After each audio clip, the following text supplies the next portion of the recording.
Hello friends, कैसे हैं आप सब। आशा करती हूँ कि आप सभी अच्छे होंगे। जैसा कि पिछले का क्लास में हम लोगों ने देखा था कि कुछ इम्पोर्टेंट विवाह संबंधी अधिनियम के बारे में, तथा मैंने आपसे कहा था कि मैं आगे की क्लास में आप लोगों को किनशिप यानी कि नातेदारी के बारे में बताऊंगी। तो चलिए देर न करते हुए हम लोग अपनी क्लास स्टार्ट करते हैं। और मुझे पूरा विश्वास है कि इस वीडियो को देखते देखते अंत तक आपको किनशिप के बारे में पूरी अच्छी तरह से जानकारी प्राप्त हो जाएगी, तथा वीडियो देखते देखते ही आप लोग को किनशिप यानी नातेदारी का लेकर सब कुछ अच्छी तरह से याद भी हो जाएगा। तो चलिए हम लोग आगे बढ़ते हैं। नातेदारी शब्दावली का सर्वप्रथम प्रयोग मॉर्गन ने न्यूयॉर्क के हड़क्विस जनजाति के लिए किया था। किनशिप यानी नातेदारी का सर्वप्रथम प्रयोग किसने किया था?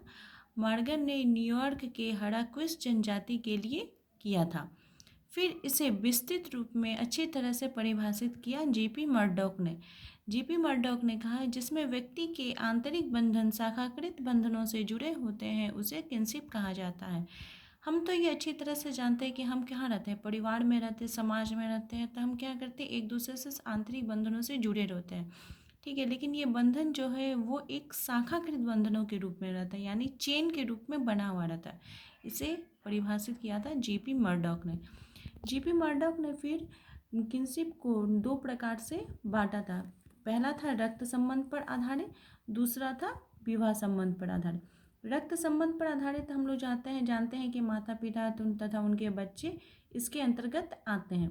फिर मान लीजिए चाचा हो गए, मामा हो गए, नाना हो गए, ये सभी आ गए आपके रक्त संबंध पर आधारित। इस प्रकार के जितने भी रिलेशन रहेंगे वो रक्त संबंध पर आधारित होते हैं। लेकिन इसी में गोद लिया हुआ बच्चा भी रक्त संबंध पर ही आता है। ये इसका अपवाद आप कह सकते हैं। यानी कि जब अगर आपसे पूछा जाए कि गोद लिया हुआ बच्चा किसके अंतर्गत आएगा तो वो रक्त संबंध पर ही आधारित होता है। फिर दूसरा आता है विवाह संबंध पर आधारित। विवाह संबंध पर आधारित हो गया, जैसे मान लीजिए पति पत्नी हो गए, फिर जीजा साली देवर भाभी, इस प्रकार के जितने रिलेशन आते हैं वो विवाह संबंध पर आधारित आते हैं। फिर जीपी मर्डॉक ने अपनी पुस्तक सोशल स्ट्रक्चर में नातेदारी की 3 श्रेणियां बताई हैं, 3 प्रकार से इनको बांटा है। हमें सोशियोलॉजी के अंतर्गत लेखक तथा समाजशास्त्री तथा उनके पुस्तकों के बारे में भी विस्तृत रूप से जानना पड़ेगा। तो मैं आगे के वीडियो में आप लोगों को समाजशास्त्री तथा उनके इम्पोर्टेंस बुक के बारे में आप लोगों को बता दूंगी, ताकि आपके आने वाले एग्ज़ाम के लिए, जैसे मान लीजिए नेट का एग्ज़ाम आ रहा है, तो उसके लिए ये आपको बहुत ही महत्वपूर्ण रहेगा। तो हम लोग देखते हैं कि जीपी मर्डॉक की पुस्तक का नाम क्या है, सोशल स्ट्रक्चर। इसमें उसने कितने भागों में नातेदारी को बांटा है, तो 3 श्रेणियों में बांटा है। पहला है प्राथमिक नातेदारी, द्वितीयक नातेदारी तथा तृतीयक नातेदारी। इसमें प्राथमिक नातेदारी के अंतर्गत 8 रिलेशन आते हैं, 8 संबंध आते हैं। हम ये नंबर को याद रखेंगे, ठीक है, नंबर हमारे लिए इम्पोर्टेंट है। जैसे प्राथमिक नातेदारी में क्या हो गया, 7 रक्त संबंध पर आधारित होता है और 1 विवाह संबंध पर आधारित होता है, जैसे पति पत्नी। तो टोटल मिलाकर कितने हो गए, 8। यानी प्राथमिक नातेदारी के अंतर्गत कितने के आएंगे, तो 8। ये नंबर आपको याद रखना होगा, ठीक है। द्वितीय नातेदारी के अंतर्गत आ गया 33, यानी कि 33 नातेदारी आ जाएंगे द्वितीय नातेदारी के अंतर्गत, जिसमें व्यक्ति का पिता प्राथमिक नातेदारी हो गया। मान लीजिए कि जैसे मेरे पिता हुए या फिर आपके जो पिता हुए, ठीक है, तो वो आ जाएंगे आपके प्राथमिक नातेदारी के अंतर्गत। लेकिन पिता का पिता यानी आपके जो दादाजी हुए, मैंने आपके पिताजी के जो पिताजी हैं, वो हो गए द्वितीयक नातेदारी के अंतर्गत। तो समझ में, द्वितीयक नातेदारी किसे कहा जा रहा है, जिसमें पिता का पिता हो गया, दादा नाना चाचा मामा, ठीक है, इस प्रकार के भतीजा सास ससुर साली, ये सभी आ गए द्वितीयक नातेदारी के अंतर्गत। तीसरा जो नातेदारी है तृतीयक नातेदारी, इसमें 51 रिलेशन रहते हैं। ये दोनों को मिलाकर इसमें आ जाएगा, ठीक है, 51 रिलेशन इसके अंतर्गत आते हैं। फिर हम लोग देखते हैं नातेदारी के व्यवहार तथा रीतियाँ। नातेदारी है उसे 2 भागों में बांटा गया है। ये तो श्रेणियाँ हो गई, क्या क्या। फिर नातेदारी के 2 तरह का इसका एक भाग रहता है। पहला है परिहार या विमुक्ता, दूसरा है परिहास, ठीक है।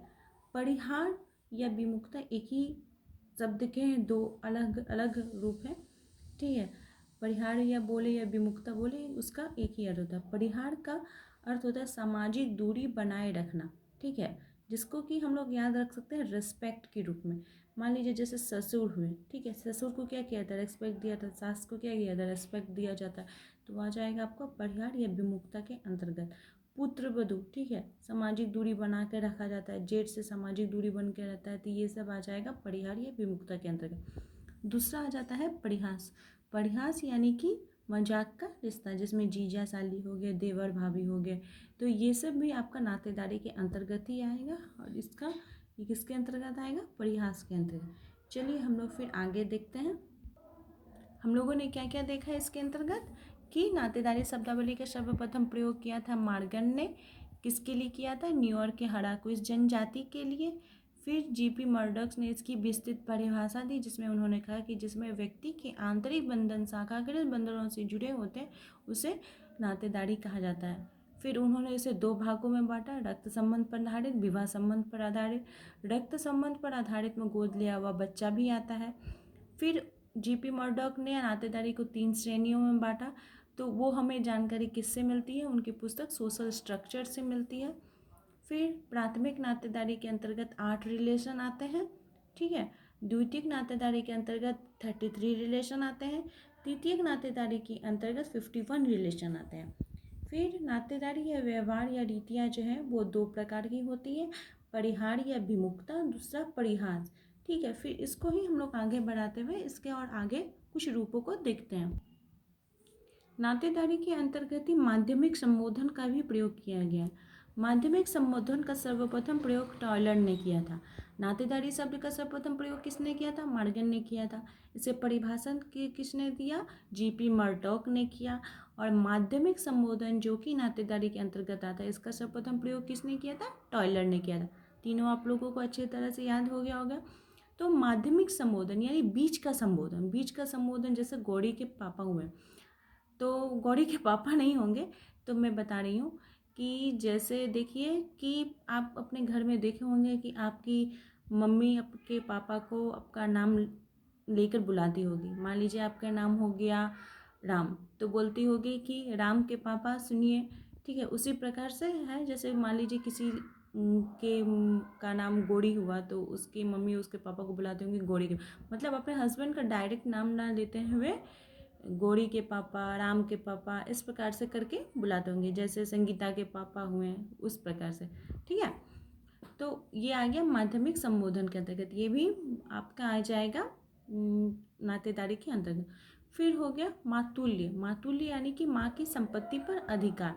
माँ की संपत्ति पर बच्चा का अधिकार होगा। मामा की संपत्ति पर भांजा भी अपना अधिकार ग्रहण कर सकता है। तो मामा की जो संपत्ति पर है उस पर जो अधिकार है, ये हमें 2 जगहों में देखने को मिलती है। कहाँ कहाँ, अमेरिका में। अमेरिका की कुछ जनजातियां हैं, जैसे हेंडा हुए, होई हुए, जूली जनजाति हुई, ये सब जनजातियां हैं, ठीक है। इस पे मामा की संपत्ति पर भी भांजा का अधिकार होता है। और उसी प्रकार से भारत में भी हम लोगों को देखने मिलता है। कहाँ मिलता है, गारो में, नायर जनजाति में, खासी जनजाति में भी हम लोगों को देखने को मिलता है कि माँ की संपत्ति पर, मामा की संपत्ति पर बच्चा का अधिकार होता है। फिर इसके बाद आता है पितृवंशीय नातेदारी, जिसमें पिता की संपत्ति पर अधिकार, ये तो सभी जगहों में पाई जाती है, भारत के प्राय अधिकतर जगहों में पाई जाती हैं। ये पिता की संपत्ति पर उसके बच्चों का अधिकार रहेगा, बेटा बेटी या जो भी हो उसका अधिकार रहेगा। तो इस प्रकार से नातेदारी के हम लोग देखते हैं। और आशा करती हूँ कि आपको मेरी ये वीडियो पसंद आई होगी, और ये वीडियो देखते देखते ही आप लोगों को नातेदारी भी पूरे अच्छी तरह से याद होगी। तो मेरे चैनल के साथ बने रहिए। और मैं आपको पूरा यूजीसी नेट का और 11 क्लास, 12 क्लास, ग्रेजुएशन लेवल तक की जितने भी सोशियोलॉजी के इम्पॉर्टेंट टॉपिक है, मैं आपको इसमें कवर करवा दूँगी। इसलिए मेरे चैनल के साथ बने रहिए। अगर मेरी ये वीडियो पसंद आई होगी तो लाइक, अपने फ्रेंड तक शेयर और सब्सक्राइब ज़रूर करें। धन्यवाद।